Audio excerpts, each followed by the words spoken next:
շաբաթ հանգիստ եմ տվել իմ ալիքում, բայց դա չի նշանակում, որ ես ելույթ չեմ ունեցել։ Այդ շաբաթ 5 հաղորդում է նկարահանվել և թողարկվել տարբեր ալիքներում։ Եթե ցանկանում եք աշխարհաքաղաքական տենդենսների մասին տեղեկություն ստանալ, ապա կարող եք դիտել Իրավունք TV և Փաստ-Ինֆո այդ YouTube-յան ալիքները։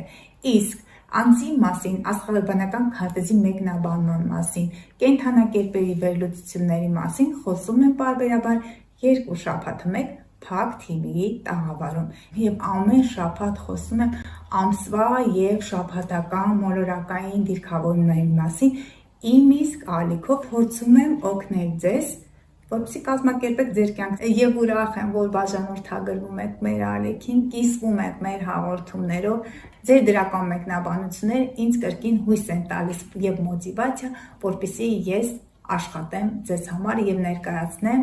աստղաբանական կանխատեսումները։ Սիրելի հետևորդներ, մենք արդեն անցնում ենք նոր փուլ ճակատագրական և կյանքում այդ տեղի ունեցող իրադարձությունների նոր հարթանք, նոր թաթերաբեմ ենք անցնում։ Եվ ինչու, որովհետև Նեպտունը արդեն իսկ ամսի 30-ից տեղափոխվել է Խոյի կենդանակերպ։ Մինչ 2025 թվականի հոկտեմբերի 22-ը և վերջնականապես այն Խոյի կենդանակերպ կանցնի 26 թվականի հունվարի 26-ից և այնտեղ է մնալու մինչ 2038 թվականի մայիսի 22-ը։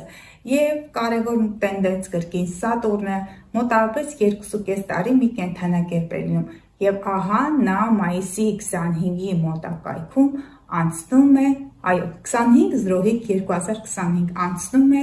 ձկներից կրկին Խոյի կենդանակերպ, մեծ աշխարհաքաղաքական փոփոխություններ են տեղի ունենալու, աշխարհայացքի և աշխարհընկալման փոփոխություններ կրկին նկատելի են լինելու հենց Խոյ կենդանակերպի ազդեցության տակ ծնվածների մոտ։ Եվ նաև սիրելի հետևորդներ, չեք մոռանում, որ մարտի 27-ին Սևդուսինը արդեն իսկ անցել է Կարիճի կենդանակերպ և այնտեղ է գտնվելու մինչ դեկտեմբերի 20-ը։ Կարևոր փոփոխությունները տեղի են ունեցել և ահա այդ հզոր մոլորակային դիրքավորումները մենք նկատել ենք հենց 2025 թվականի մարտի 29-ի արևի խավարման ժամանակ, երբ հենց այդ կարևոր այդ մոլորակային էներգիան դուրս հոսեց